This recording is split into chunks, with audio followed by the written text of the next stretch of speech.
All right. So new news has come out. The Memphis Grizzlies are looking to trade Ja Morant, and this is something that we all knew was going to happen. Quite frankly, I don't know what their plan is. I know they're not trying to build through Jared Jackson because that would be a horrible decision. That would be a career. You feel what I'm saying?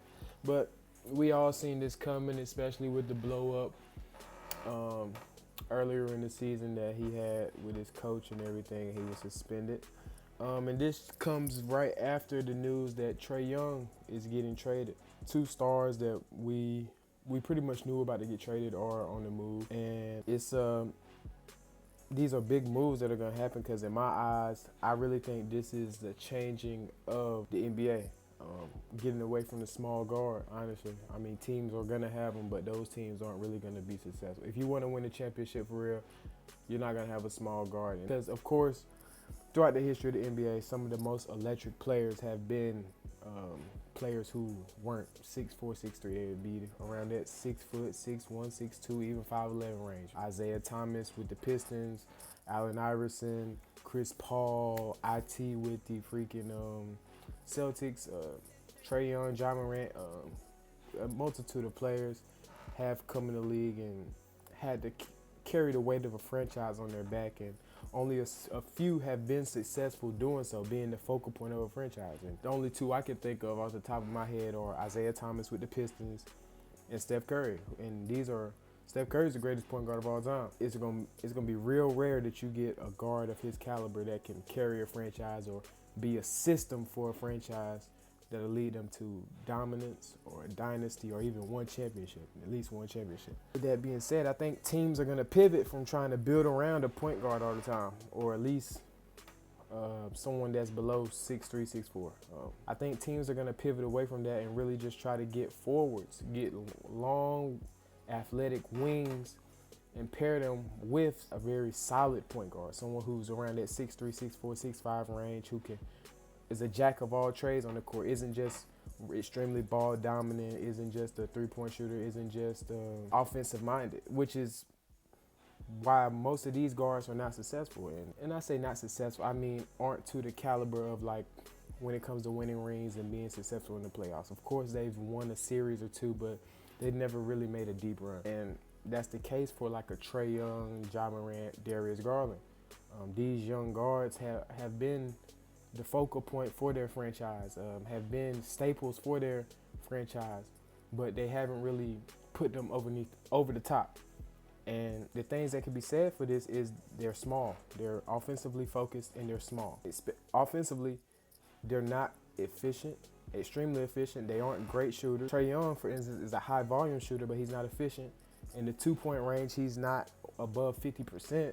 So it's like, is it worth it to have this? Especially if he's not giving us what we need on the defensive end. He's not an effort player. He's not willing to get down and dirty. Like, he just wants to play offense. Like, yeah, and the same could be said for Ja. He's great offensively, but it's not efficient. He's not a great shooter. This year, past couple years, he's been struggling within the two-point range. And Darius Garland is solid, but he just doesn't shoot enough. He isn't aggressive enough. So you have inefficient, ball-dominant, and offensively focused players who aren't the best on defense. Your team is going to struggle, especially if they're getting paid $40, $50 million a year. I do think that the league will be moving on from these small guards. I really think the future of the point guard position is like a mixture of Tyrese Halliburton, Derek White, and Drew Holiday.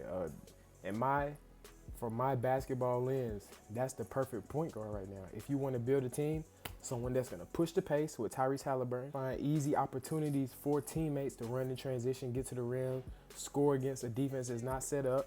A Derek White who's going to score, knock down open threes, play defense, hustle on the floor, and a lockdown defender like Drew Holiday. If a team can find a point guard like that, he'd be integral. He might be the best player on the team if he's paired along with wings, but a point guard like that, you cannot pass up on going forward. I feel like kids really need to pattern their game after Tyrese Halliburton, Derek White, and Drew Holiday going forward. And I think that the Spurs are doing a great job with that. They have big, lengthy guards, big guards. They're young. They're developing them right now. And Dylan Harper and Stephon Castle, they pair them along with De'Aaron Fox. Like, this is a perfect tandem, and if they grow with Wemby, they have solid wings beside Wemby. They're going to be a force to be reckoned with, and they're going to continue to give the Thunder problems. I don't know how long that Thunder thing is going to last, but man, as far as like young point guards that we're seeing that we were fans of, like someone like me, I was a fan of Rod Dillingham coming out of college. I was like, yo, he's going to be the next woo woo.